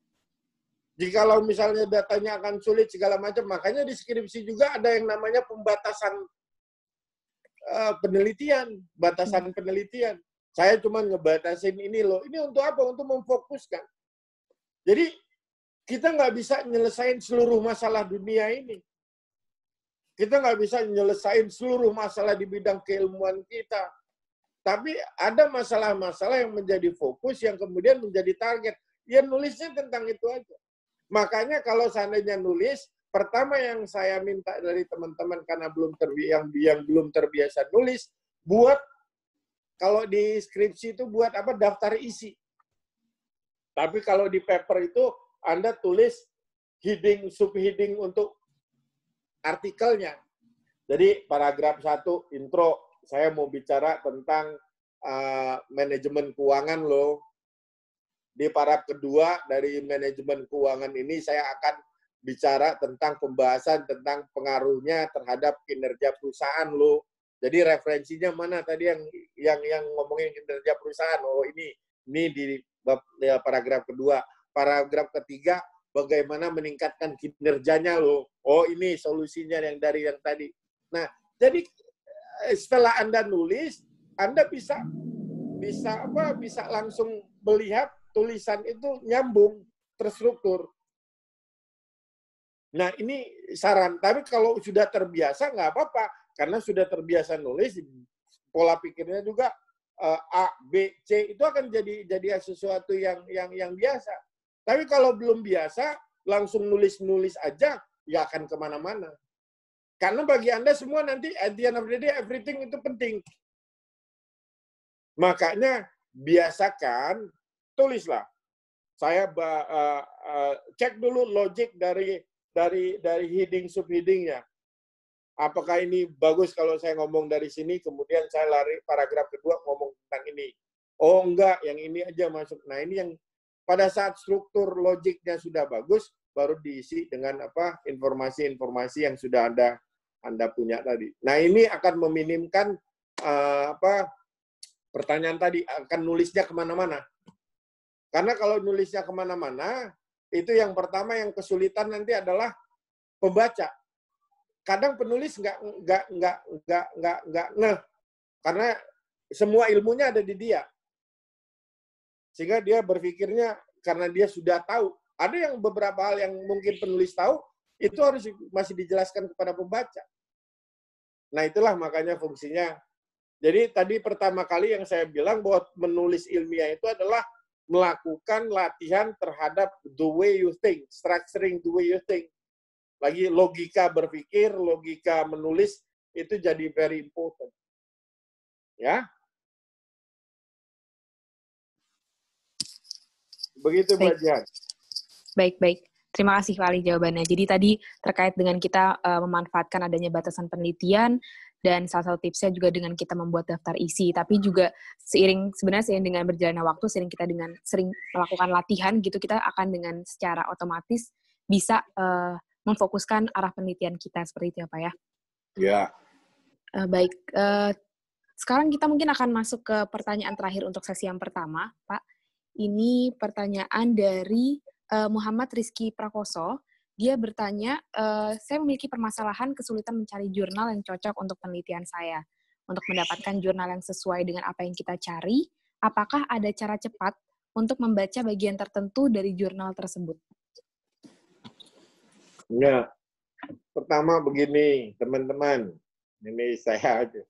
Nggak ada yang tiba-tiba mau langsung semuanya secara instan tuh nggak ada. Anda bisa dapat ini kalau Anda melakukan. This is exercising. Anda bisa nulis kalau Anda menulis. Anda bisa baca kalau Anda bisa langsung ngebaca.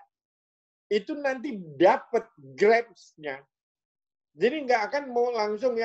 Jadi begini, saya ambil contoh. Kalau kita nulis, dulu di SD dari sekolah kan diajarin, inti kalimat itu dalam satu paragraf ditaruh biasanya di mana? Di awal. Nah, bisa di awal kalimat, kemudian penjelasan, atau penjelasan kemudian disimpulkan di akhir kalimat. Satu paragraf. Begitu toh. Ada juga yang di tengah kan, yang mix. Tapi rata-rata either di awal atau di akhir. Nah, untuk ngebaca cepat kayak gini, Anda harus sudah terbiasa. Kalau Anda belum terbiasa ngebaca, baru ngebaca 2-3 artikel terus kemudian yang lainnya mau di screening cepat, ya nggak akan ngefix. Belum, karena belum terbiasa otak tuh melihat. Itu yang kata saya wong bacanya aja 7 artikel cuma jadi 1 artikel per minggu, baru meningkat. Artinya apa? Dari 1 artikel yang saya susah setengah mati tadi menyelesaikan itu, minggu kedua baru bisa jadi 2 artikel. Minggu ketiga baru naik 2,5 artikel. Kalau kemudian dengan seiringnya kemampuan analisa saya di otak saya sudah terlatih, itu saya sekarang baca artikel paling 1 jam. Saya udah dapat apakah struktur logikanya. Tapi that's the process. Nggak ada yang pakai Anda nulis skripsi itu nggak akan selesai kalau bukan Anda yang nulis. Nah, jadi sekarang gini, saya baca artikel jurnal. Nah, di artikel jurnal ini dia ada citasinya, referensinya, yang bagi saya keyword-nya penting bagi saya. Nah, bagi Anda sebagai researcher, Anda harus cari paper aslinya. Kenapa? Karena tiap paper tadi kan, itu kan interpretasi kita terhadap paper A. Sehingga kita tulis sendiri di paper kita. Nah, kemudian kalau orang lain menganggap paper A itu penting, harusnya orang lain itu tersebut ngedownload lagi, cari lagi paper A. Karena interpretasi orang dengan saya belum tentu akan sama, matching. Ya? Jadi, gimana caranya untuk bisa fokus, kemudian untuk bisa lebih cepat mengambil apa, yaitu dengan melakukan banyak membaca, banyak menulis. Kalau Anda ngikutin penulisan workshop begini mau 10 kali, mau 20 kali, 30 kali, bahannya disampaikan gini-gini aja, Anda nggak pernah nulis, Anda nggak pernah mulai ngebaca, mulai nulis, ya nggak akan percuma juga. Karena this is the first hands-on learning process. Anda harus langsung involved, terjun. Itu yang dulu waktu saya pertama kali melihat tulisan saya di International Journal, itu bahagianya luar biasa. Berasa menjadi orang paling pinter. Mood-nya ini kemudian kita teruskan, kita sebar, apalagi melihat orang kemudian merefer kepada tulisan-tulisan Anda. Itu Anda akan menjadi sebuah kebahagiaan bisa berbagi. Nah, ini hal-hal ini yang dibangun. Dan ngebangun ini butuh proses. Jadi monggo, nggak usah khawatir harus bisa ngebaca kemudian enggak, nanti ada waktunya. Yang penting sekarang ini belajar banyak membaca, semakin banyak Anda membaca, semakin dilatih otak Anda untuk berpikirnya terstruktur dan sistematis. Percaya sama saya. Karena paper itu dibuat juga polanya harus terstruktur. Kalau Anda baca paper dia makin bingung dengan paper itu, ya artinya yang nulisnya juga masih bingung. F sama dengan M kali A, itu anak SMP, SMA aja bisa pakai. 1 tambah 1 sama dengan 2, anak SD bisa pakai. Tapi Anda tahu siapa yang bisa ngejelasin 1 tambah 1 sama dengan 2? Baca buku Principia Mathematica, 1910, 1911, 1912, Whitehead sama Bertrand Russell. University of Cambridge ngejelasin melalui predikat kalkulus. F sama dengan M kali A, Newton, itu hasilnya rumusnya, proses rumus sampai sederhana itulah yang jadi Newton, jadi dokter, jadi profesor. Tapi keluarnya sederhana. Nah, kesederhanaan itulah itu menunjukkan kematangan seorang orang berilmu. Kalau Anda ngejelasin dengan diagram panahnya yang kemudian panahnya sana sini masih kompleks juga, itu artinya sebenarnya ilmunya sendiri belum matang ya.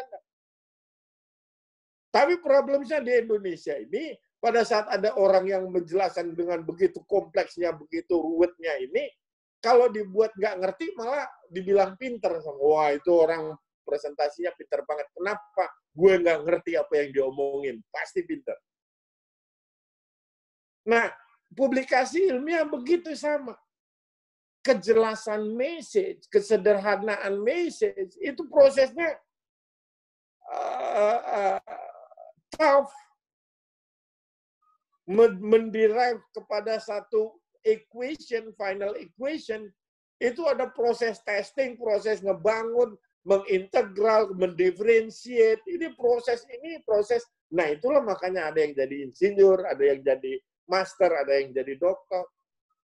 Hasilnya ya satu equation. Hasilnya satu kalimat. Misalnya kalau di manajemen, di social science, pada saat ada satu kalimat, change is a must. Perubahan itu harus mutlak dilakukan dan harus bisa dilakukan, diadaptasi oleh perusahaan, oleh individu. Itu satu kalimat itu hasil dari mana? Hasil dari misalnya pengalaman, hasil penelitian bertahun-tahun. Nokia karena tidak mau berubah, lewat. Kemudian Ericsson tidak mau berubah, lewat. Inovasi lambat di Adobe, lewat. Sehingga keluarlah change is a must. A simple thing. Maknanya dalam. Nah, dalam berpikir kita memberikan pemaknaan. Itu yang penting. Satu paper itu ada satu message yang akan dikirimkan. Nah, mendapatkan message begitu, ya Anda harus baca. Baca dulu, Anda sudah terbiasa, Anda bisa baca kemudian lebih cepat.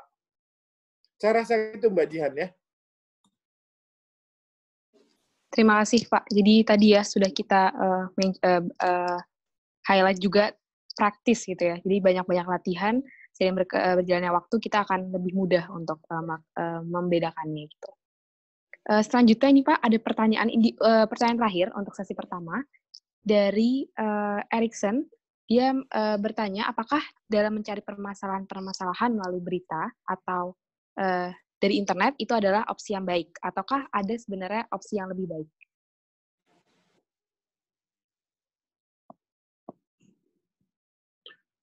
Oke. Pertama, ini saya ambil general aja ya, general. Referensi. Ini kan menanyain masalah referensi. Referensi itu berdasarkan data, fakta, artikel ilmiah. Itu yang disarankan. Kalau saya dapat berita, Pak, bisa nggak berita? Nah, ini bicara tentang resources-nya. Ini lari kepada resources, siapa yang memberitakannya. Kalau berita itu misalnya dapatnya menurut otoritas, pihak yang punya ininya, itu nggak apa-apa. Jadi sumbernya dari mana, Pak? Sumbernya berita ini ngutip dari BPS. ngutip dari apa? Dari Kemenko. Menurut Menteri Menko begini-begini loh. Harusnya Anda cari langsung data tersebut. Harusnya begitu. Tapi karena ini hanya menunjukkan masalah, bukan solusi, ya nggak apa-apa. Karena takutnya gini, interpretasi wartawan itu bisa berbeda, itu yang tadi. Jadi karena data itu digunakan sesuai dengan interpretasi, makanya kita harus sebagai peneliti ini harus cari data langsung dari sumber aslinya. Itu meminimkan bias. Nah, kemudian kenapa minta dari artikel-artikel ilmiah? Karena artikel ilmiah yang dipublish, jurnal, misalnya dari artikel jurnal, Anda masuk ke database-nya Scopus, Anda masuk ke database-nya Web of Science, misalnya. Itu jurnal-jurnal yang melalui proses peer review. Jadi ada para pihak di bidang keilmuan sebelum itu publish, itu yang nge-review dulu. Ini layak, worth it nggak dikeluarin, ada ambigu, ada kesalahan nggak. Nah, ada proses ini. Nah, jadi either Anda dari sumbernya, sumber ini jadi apa? Jadi hal yang sangat penting. Kenapa? Karena ini akan membuild up your argument. Anda akan buat premis-premis dari masalah-masalah ini. Kalau premisnya aja tidak meyakinkan, sumbernya saja tidak bisa dicek keabsahannya, kebenarannya, validitasnya, Anda bisa kemudian lari kemana-mana. Bayangin, itu makanya I prefer to have a wrong solution for the right problem. Nggak apa-apa solusi yang salah, tapi problemnya yang betul. Dibanding kemudian punya canggih-canggih solusi, tapi addressing wrong problems. Habis duit perusahaan. Udah beli sana, beli teknologi ini, tapi ternyata salah. Masalahnya bukan itu. Nah, makanya definisi masalah jadi penting. Argumentasinya otomatis jadi penting. Saran saya harus pakai data-data yang bisa dipertanggungjawabkan. Untuk penguat, oke, kalau berita ngutip misalnya kata si menteri ini di laporan keuangan. Laporan keuangannya Anda harus cek. Itu rilis resmi, bukan rilis versi berita. Rilis resminya dicari. Inilah yang kemudian kata saya ini akan membuat Anda makin lama, makin ngebaca, makin banyak. Kenapa? Argumentasi itu menjadi sebuah solid validitas Anda membangun argumentasi berikutnya. Makanya saya juga bilang ke mahasiswa saya dalam tugas akhir, tidak ada referensi-referensi berdasarkan blogspot. Tidak ada yang berdasarkan, apalagi berdasarkan percakapan WA group. Menurut Bapak Y, pakar di bidang ini di dalam WA group, I don't care. Siapa yang mau bertanggung jawab kalau seandainya itu di data itu misleading? Lah itu bukan publikasi resmi kok. Lah itu juga tidak ada peer review prosesnya kok, yang ngecek kok. Nah makanya Anda kalau seandainya sebagai seorang peneliti, sebagai seorang ilmuwan, kebenaran data, keabsahan data, argumentasi itu very important. Saya tidak akan forward sesuatu yang saya tidak bisa cross-check validitas berita tersebut. Kenapa? Karena saya sudah terbiasa data itu bisa diinterpretasikan sesuai kepentingan. Kepentingan kalau otak saya pengennya ngebaca misalnya WA-nya ini, oh ini sesuai kepentingan saya nih. Saya tidak suka sama si X, forward. Itu biasa, itu nature of human being. Scholars gitu nggak boleh begitu, nggak boleh baper scholars. Karena kita punya independensi, kita punya nilai objektivitas. Nah, itulah yang harus jadi kaidah-kaidah ilmiah ya tetap jalan.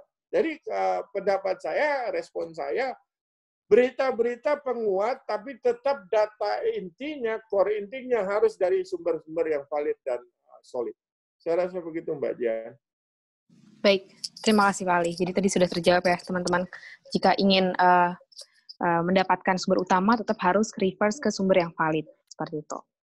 Baik, mungkin saya ingin mengingatkan kembali ke teman-teman bahwa sesi ini akan berakhir pukul 12, jadi akan berakhir 20 menit lagi, dan mungkin kita akan membuka sesi yang kedua dari pertanyaan yang pertama dari Syifa Nadia Rahmawati. Bagaimana tips agar jurnal kita tidak terlihat berat sebelah atau subjektif? Karena saya pernah merasa dilema ketika ingin menjadikan jurnal saya lebih objektif, tetapi upaya tersebut malah membuat lingkup bahasan jurnalnya menjadi terlalu luas. Selain itu, apakah diperbolehkan untuk mengemukakan opini di dalam jurnal? Silakan, Pak Ali. Oke. Pada saat kita bicara interpretasi itu yang tadi ada purpose-nya, ada goals-nya. Nah, bagaimana kemudian purpose ini, goals ini tercapai, itu harus ada indikatornya. Indikator yang menunjukkan. Jadi pada saat saya bilang, ini saya penelitian saya, model tentang apa? Model tentang pengaturan lalu lintas. Kemudian tujuannya untuk apa? Tujuannya biar tidak macet. Nah, kalau seandainya klaim saya yang namanya subjektif, oh ini udah nggak macet nih pakai model saya nih. Oh ini bisa macet kalau nggak pakai model saya. Ini tidak menjadi subjektif pada saat kemudian indikator-indikator pengukurannya dikeluarkan. Ini dengan model saya yang tanpa intervensi ini misalnya mobil kepadatannya 100 mobil dalam ruas 1 km ini per hour, sekarang dengan model saya dengan dipisahkan ini jadi 50 loh. Ini jadi 20 loh. Ini jarak antrinya antar mobil loh. Jadi hal-hal itu yang kemudian membuat kita menjadi lebih objektif terhadap interpretasi. Makanya klaim yang dibuat itu harus berdasarkan argumentasi yang solid. Apakah kemudian argumentasi itu bersifatnya truth, kebenaran mutlak? Oh tidak. Ilmu pengetahuan ini adalah ilmu yang dinamis. Tidak ada satu klaim di universal ini yang bisa bilang bahwa teori saya, model saya itu adalah teori paling benar satu dunia. Enggak ada. Kebenaran mutlak itu milik di atas. Kalau masih di bumi ini semuanya subject to debate. Dulu dibilangin bumi ini center, tata surya. Galileo ketemu sama dengan teleskopnya, oh enggak, lo matahari, lo revisi. Air mendidih 100 derajat dibawa ke Himalaya, puncak Himalaya, oh enggak sampai 100 derajat, lo revisi. Semua angsa itu warna putih, sampai ketemu di Australia Black Swan, revisi. This is the theory. Teori itu yang buat saya juga, kita manusia semua. Yang subjek ada, kalau kata Karl Popper, kalau ada bukti yang bisa ngebantah teori tersebut, terevisilah teori tersebut.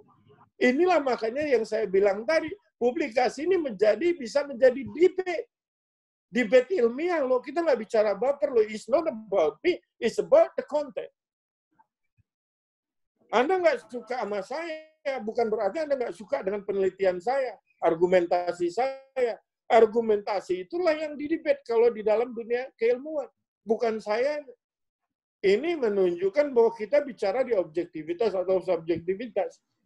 Bahwa rekayasa, intervensi itu bisa dari berbagai perspektif, monggo. Apakah ini kemudian subjektif? Ya subjektif karena berbagai perspektif. Nah, menentukan kesubjektivitasan itu adalah bernilai objektif, itu yang penting.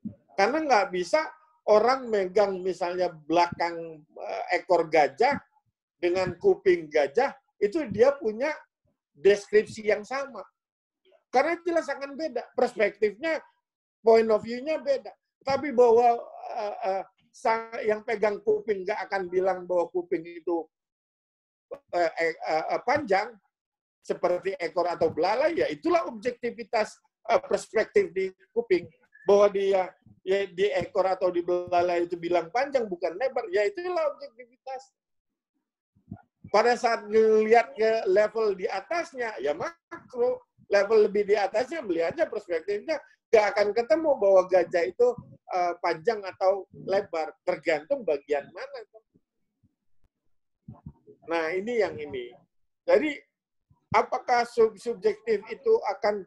Lah, itulah pada saat Anda nge-gap, kita defining gap juga, ada gap antar ilmu. Ini juga berdasarkan kajian dari penelitian yang Anda lakukan. Bahwa tidak semua itu kemudian menjadi concern Anda, itu adalah hal yang manusiawi. Karena kita punya keterbatasan waktu, karena kita punya keterbatasan resources, sehingga, nah itulah yang dinamakan batasan ilmiah. Bukan berarti itu subjektif. Anda harus bisa ngebangun nilai objektivitas dari pilihan yang Anda lakukan, interpretasi yang Anda lakukan. Kenapa saya pilih dari 10 variabel faktor penyebab, misalnya tawuran. Dari 10 variabel, saya cuma pilih 3. Ya karena keterbatasan tadi. 3 itu harus saya argumentasiin. Kenapa? Mungkin karena itu faktor paling besarnya yang nyebabin anak-anak tawuran. Mungkin karena 3 ini sangat berpengaruh kepada, dia tidak 3 terbesar, tapi dia berpengaruh dari rumah. Dan ini pendidikan rumah ini, bagian saya punya penelitian, ya go ahead. Nah ini yang menjadi apa? Menjadi kontribusi. Atau seperti Anda bilang, saya nggak mau pilih 3, saya mau pilih 10-nya. Otomatis apa? Ya memang otomatis akan jadi lebih besar, toh, scoping pembahasan Anda. So it's depend. It's depend pada subjek penelitian Anda, subjek penulisan Anda, kemudian letakkan indikator dan argumentasi untuk membackup bahwa this is. Jadi di dalam menulis ilmiah, di dalam memberikan ilmu pengetahuan itu nggak perlu ada yang apa, nggak perlu ada yang ditutup-tutupin. Toh ilmu toh. Itu makanya saya bilang juga ke teman-teman, nggak ada yang namanya benar 100% itu. Mungkin kebenaran itu sekarang, mungkin 100 tahun lagi, 200 tahun lagi, mungkin teori-teori kita bisa aja terevisi dengan berkembangnya penemuan baru. Ya, begitu Mbak Jihan. Baik, terima kasih Pak Ali. Tadi mungkin yang terakhir terkait apakah diperbolehkan jika mengemukakan opini di dalam jurnal. Opini itu sifatnya, jadi gini, ini yang saya bilang tadi di awal, ini kan sifatnya klaim. Opini itu harus ada dasar. Jadi pada saat Anda memberikan klaim opini tersebut tanpa berdasar, itu otomatis dalam proses review juga akan ditanyain. Jadi dalam menulis ilmiah itu tidak ada yang ujuk-ujuk, tidak ada yang based good feeling. Menurut perasaan saya loh, perasaan kita kan sering salah. Jadi nggak ada lagi yang perasaan-perasaan begini, good feeling. Enggak. Ini datanya, ini faktanya, opini saya, ini harus ke arah sini. Selesai. Opini itu berbentuk interpretasi, berbentuk statement, berbentuk apa, yang punya dasar argumentasi. Saya nggak tahu maksudnya opini apa yang tiba-tiba keluar atau tiba-tiba enggak. Jadi pada saat saya bilang misalnya saya beropini untuk biar apa meningkatkan meningkatkan bisnis di era COVID dari 50% kapasitas harus dinaikkan 70%. Pada saat saya ngomong 70%, opini ini harus saya buktiin. Harus ada analisa datanya, harus ini. Nah, itulah yang menjadi subjek kekuatan opini Anda. Jadi nggak bisa kita beropini tanpa ada landasan.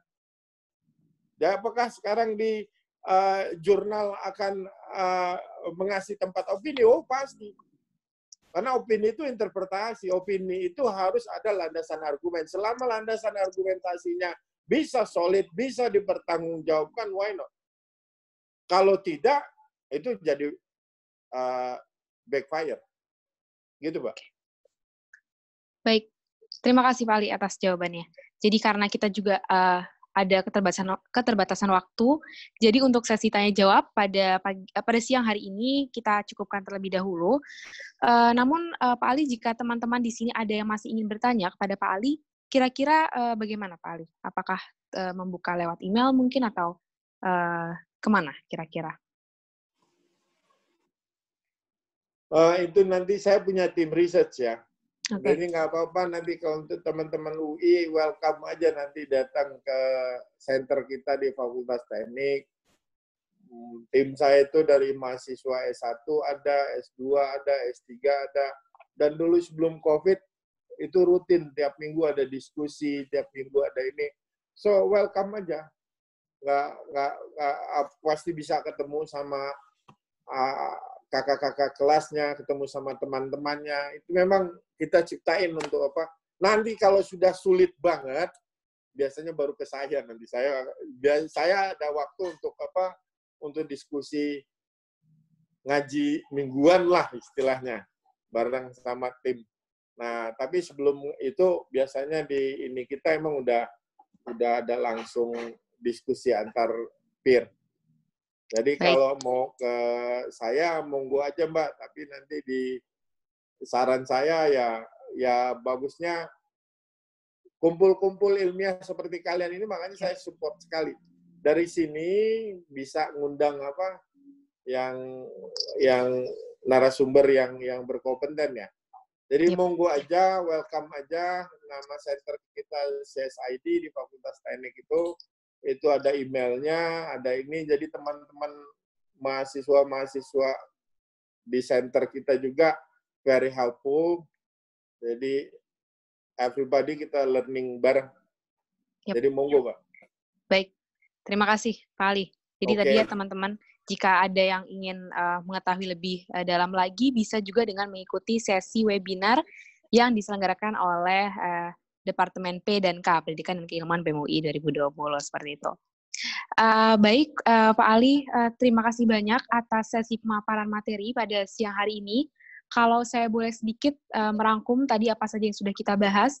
Yang sudah kita bahas awal dari mulai pentingnya, apa sih sebenarnya pentingnya menulis artikel ilmiah.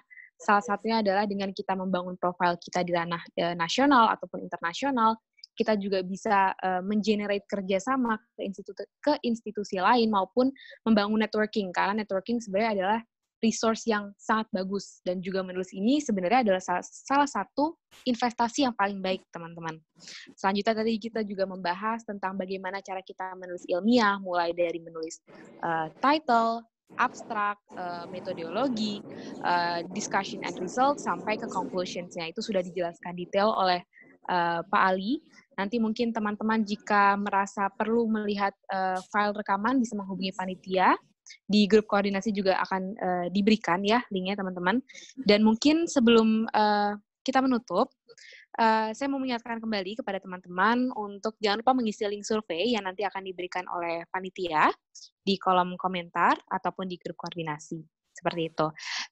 Sekali lagi saya ucapkan terima kasih banyak Pak Ali Brawi, dan terima kasih juga kepada partisipan pada siang hari ini. Semoga ilmu yang disampaikan bisa bermanfaat untuk kita semua. Amin, amin. Terima kasih. Assalamualaikum. Waalaikumsalam. Mungkin kita bisa berfoto bersama Pak Ali sebelum kita menutup. Oke, teman-teman mungkin bisa di on cam kan sekarang. Tadi kan sudah di off, sekarang boleh di on cam kan untuk kita mendokumentasikan bersama sesi pada siang hari ini. Boleh teman-teman? Nanti akan ada panitia dari P dan K yang akan mendokumentasikan. Bisa standby, teman-teman.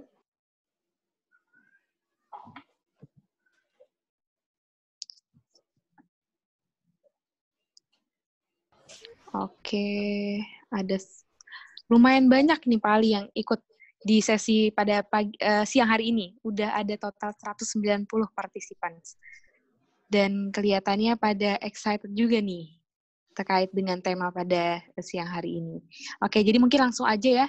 Udah lumayan banyak yang udah on cam. Panitia mungkin boleh difoto? Aba-aba dari saya ya. Oke. 1, 2, 3.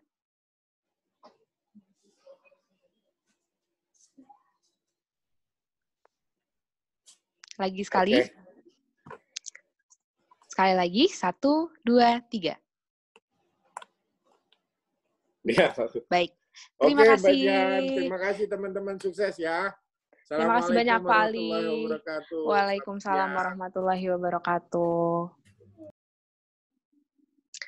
Baik, teman-teman, selesai sudah sesi kita pada siang hari ini. Jangan lupa saya mengingatkan lagi kepada teman-teman untuk mengisi link survei yang akan diberikan oleh panitia, baik itu melalui kolom chat maupun melalui grup koordinasi. Jangan lupa juga untuk ikuti terus informasi yang akan disebarkan oleh di kanal sosial resmi BEM UI Official. Kalau di Instagram ada di BEM UI_official, di Twitter juga ada BEM UI_official, ada juga di Facebook, di LinkedIn, di YouTube, juga kita ada di website resmi di www.bem.ui.ac.id. Silahkan di-visit juga ya teman-teman untuk dapat update-update terbaru dari kegiatan masing-masing departemen di BEM Universitas Indonesia. Seperti itu. Sekali lagi, saya moderator mengucapkan banyak terima kasih kepada partisipan, kepada panitia yang telah menyelenggarakan kegiatan pada siang hari ini. Semoga kita bisa bertemu di sesi-sesi selanjutnya. Terima kasih semuanya.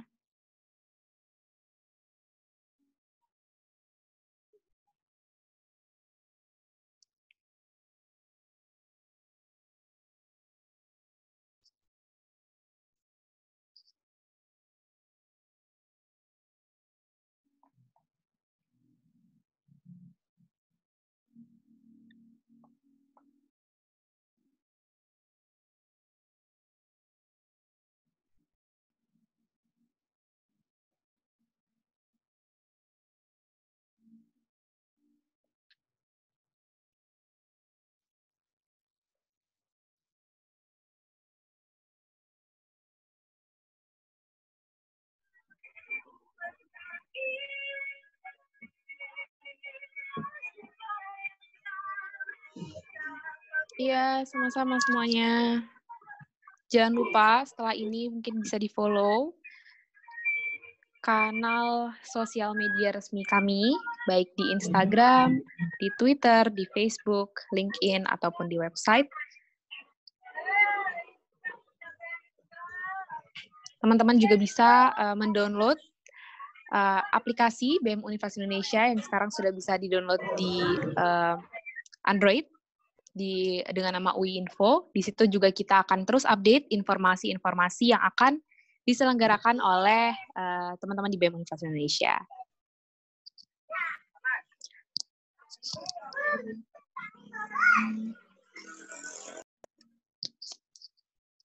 Dan untuk kanal resmi Instagram Pendidikan dan Keilmuan, bisa teman-teman cek di @ui